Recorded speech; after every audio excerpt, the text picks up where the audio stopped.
On my first day in the army, I walked out of the bathroom with my face covered in bruises. When the officer asked who had beaten me, not a single roommate in the barracks spoke up. I felt no anger, no urge to complain. I simply said I'd accidentally fallen out of bed while sleeping. I never said I was attacked, Sarge. This tolerance and resilience instead made my bullies feel guilty. I was the most unusual recruit in the camp. When it came time to receive weapons, I absolutely refused to touch a gun. Some called me a coward, others used their fists and feet on me, but I held firm to my convictions. Looking at me with injuries on my face but not a trace of retreat in my eyes, the officer advised me to give up on military service.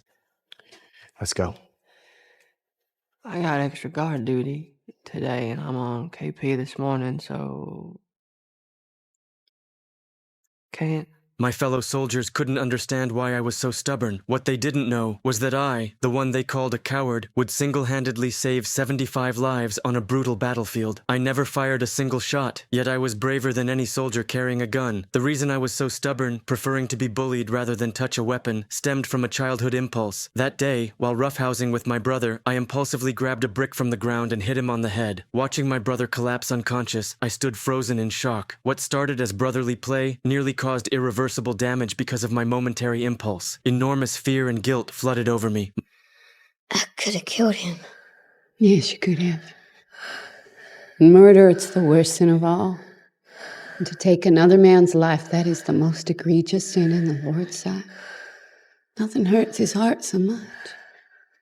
My mother's gentle comfort planted the seed of saving lives in my young heart, laying the foundation for the unwavering faith that would define my life. 15 years flew by. One day, while helping clean the church, chaos suddenly erupted outside. I rushed out to find a man trapped under a car. In that tense moment, I demonstrated remarkable calm and decisiveness, quickly finding bricks to prop up the car and dragging the man out. The brick that nearly made me commit a terrible mistake 15 years ago had now become the key to saving a life. Blood was pouring from the man's thigh. I decisively pulled off my belt and immediately tied it around his thigh to stop the bleeding, then rushed him to the hospital. A brick can harm or save. A belt can be a tool of violence in a father's hands or a life-saving tourniquet. Watching cold instruments transform into hope for life in the doctor's hands, I suddenly realized that refusing violence was only the first step in upholding my faith. Saving lives was the complete answer to expressing that faith. That day, not only did I gain deeper understanding of my faith, but I also met my love. When my gaze accidentally swept across the distance to a girl whose smile was warm as sunshine, I felt drawn by some inexplicable force and walked up to Dorothy without thinking.